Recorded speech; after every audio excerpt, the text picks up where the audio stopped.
18 December 2022 পৃথিবীর সবচেয়ে বড় মঞ্চ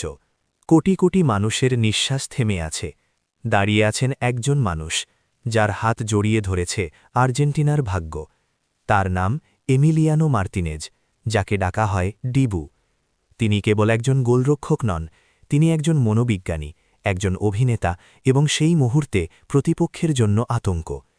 কিন্তু এই মুহূর্তটি আসার পেছনে যে গল্পটি লুকিয়ে আছে তা কল্পকাহিনীর চেয়েও বেশি নাটকীয়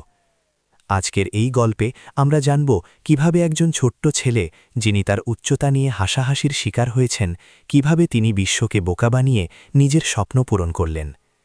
আর্জেন্টিনার বাহিয়া ব্লাঙ্কা শহর এখানেই ১৯৯২ সালে এমিলিয়ানোর জন্ম ছোটবেলায় ফুটবলই ছিল তার একমাত্র সঙ্গী কিন্তু সমস্যা ছিল একটাই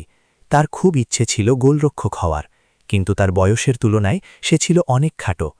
কোচরা তাকে বারবার বলত তুমি গোলরক্ষক হতে পারবে না তোমার উচ্চতা নেই বললেই চলে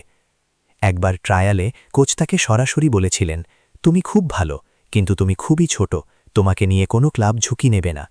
ওই দিন ডিবু কেঁদেছিল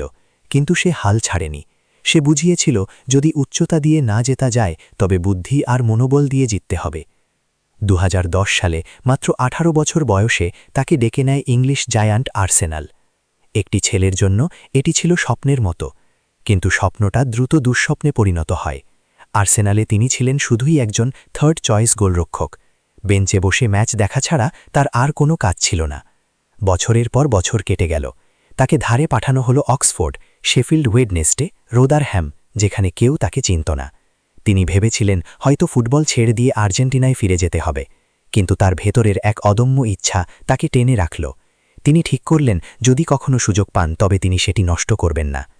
২০২০ সালে অ্যাস্টন ভিলা তাকে কিনে নেয় সেখানে তিনি নিজের সত্যিকারের রূপ দেখান আর তারপরই আসে ২০২১ কোপা আমেরিকা যেখানে তিনি আর্জেন্টিনাকে ২৮ বছরের ট্রফি খরা থেকে বাঁচান এবং সেরা খেলোয়াড়ের পুরস্কার জিতে নেন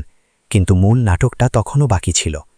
কাতার বিশ্বকাপ আর্জেন্টিনা প্রথম ম্যাচেই সৌদি আরবের কাছে হেরে যায় সবাই মনে করল আর্জেন্টিনার বিশ্বকাপ শেষ কিন্তু ডিবু ভিন্নভাবে ভাবলেন তিনি দলের অন্যতম সিনিয়র হিসেবে মেসির পাশে দাঁড়ালেন এখান থেকেই শুরু হয় বিশ্বকে বোকা বানানোর খেলা ডিবু বুঝলেন আধুনিক ফুটবলে শুধু দক্ষতা দিয়ে চলবে না প্রতিপক্ষকে মানসিকভাবে ভাঙতে হবে কোয়ার্টার ফাইনালে নেদারল্যান্ডসের বিপক্ষে ম্যাচটা জুতার মতো রুক্ষ হয়ে যায় গোলের পর গোল লাগাম ছাড়া ফাউল ম্যাচ শেষে টাইব্রেকারের সময় ডিবু তার সেই বিখ্যাত ড্যান্স শুরু করলেন তিনি গোলপোস্টের সামনে দাঁড়িয়ে হাত নাড়াচাড়া করলেন ড্যান্স করে খেলোয়াড়দের দিকে তাকিয়ে ইশারা করতে লাগলেন সবাই ভাবল এটা কি উন্মাদনা না এটা ছিল বিশুদ্ধ মনস্তাত্ত্বিক হামলা ডিবু পরে বলেছিলেন আমি তাদের বোকা বানাচ্ছিলাম আমি তাদের বোঝাতে চাইছিলাম যে আমি তাদের পড়ে ফেলেছি এবং তিনি সফল হলেন ড্যান্সে খেলোয়াড়রা এতটাই বিরক্ত হয়ে গেল যে তারা নিজেদের মিস করতে লাগল ডিবু প্রথম দুটি শট ঠেকিয়ে দিয়ে বিশ্বকে চমকে দিলেন কিন্তু আসল শো তখনও বাকি ম্যাচ শেষে ওয়েন্ডাম ব্লুইন তাকে ধাক্কা দিতে আসেন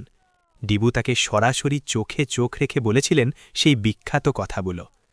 কে মিরাজ ববো আন্দা পাআলা কি দেখছিস বোকা ওদিকে সরে যা পুরো বিশ্ব এই আচরণ দেখে তাজ্জব হয়ে গেল কেউ তাকে বীর বলে ডাকল আবার কেউ বলল এটা খেলার শালীনতা বিরোধী কিন্তু ডিবুর কাছে শালীনতার চেয়ে বেশি গুরুত্বপূর্ণ ছিল জয় ফাইনাল প্রতিপক্ষ ফ্রান্স আর তাদের অস্ত্র কিলিয়ান এমবাপ্পে ম্যাচটি ছিল সমস্ত ফুটবল ইতিহাসের সেরা ফাইনালগুলোর একটি মেসির গোল এমবাপ্পের হ্যাট্রিক সবকিছু যেন এক সিনেমার মতো খেলা শেষে স্কোর ৩-৩ আবার টাইব্রেকার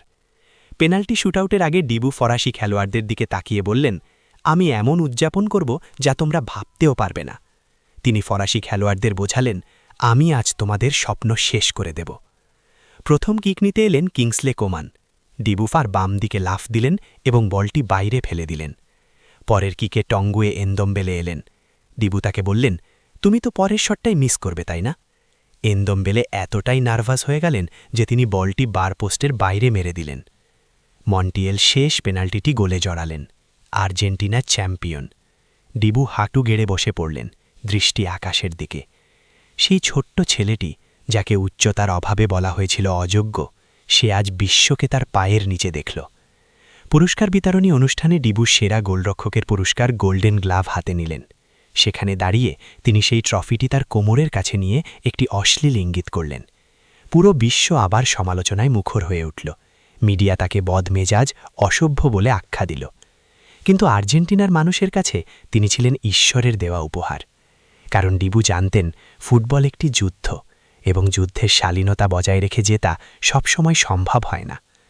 তিনি খেলায় মনোবিজ্ঞান ব্যবহার করেছেন, প্রতিপক্ষকে ভয় দেখিয়েছেন এবং নিজের দলকে জিতিয়েছেন। এই মানসিক খেলাটুকু না থাকলে হয়তো আর্জেন্টিনা আরেকবার ফাইনাল হেরে কাঁদত। ফাইনালের পর মেসি বলেছিলেন, ডিবু শুরু থেকেই বলেছিল সে আমাদের বিশ্বকাপ জিতিয়ে দেবে। তার পেনাল্টি বাঁচানোর ধরন অবিশ্বাস্য। এমিলিয়ানো মার্তিনেজ হয়জা ফুটবল বিশ্বের কাছে একজন ভিলেন বা খলনায়ক। তার অশ্লীল ইঙ্গিত, আক্রমণাত্মক কথা বলা সবই বিতর্কিত, কিন্তু আর্জেন্টিনার ইতিহাসে তিনি একজন বীজ, যিনি নিজের সবটুকু উজাড় করে দিয়ে মেসির স্বপ্ন পূরণ করেছেন। 2022 বিশ্বকাপে ডিবু প্রমাণ করেছেন ফুটবল শুধুমাত্র পা দিয়ে খেলা হয় না, মস্তিষ্ক দিয়েও খেলা হয়, এবং যখন গোলরক্ষকের মস্তিষ্ক খেলোয়াড়দের চেয়ে শক্তিশালী হয় তখন বিশ্বকাপটা আপনার হয়ে যায়। ডিবুর গল্পটা হলো বিশ্বাস, অধ্যবসায় এবং একটু মিথ্যের গল্প। তিনি বিশ্বকে বোকা বানিয়েছিলেন এটা ভেবে যে তিনি অস্থির, কিন্তু আসলে তিনি ছিলেন সবচেয়ে বেশি ধীরস্থির। তিনি জানতেন ঠিক কী করতে হবে, এবং শেষ পর্যন্ত বিশ্বকাপ ট্রফিটি যখন রিও ডি লা প্লাতার আকাশে ভাসছিল, তখন সেই ট্রফির এক পাশে ছিলেন লিওনেল মেসি আর অন্য পাশে দাঁড়িয়েছিলেন অস্থির দুই হাতের জাদুকর এমিলিয়ানো ডিবু মার্তিনেজ।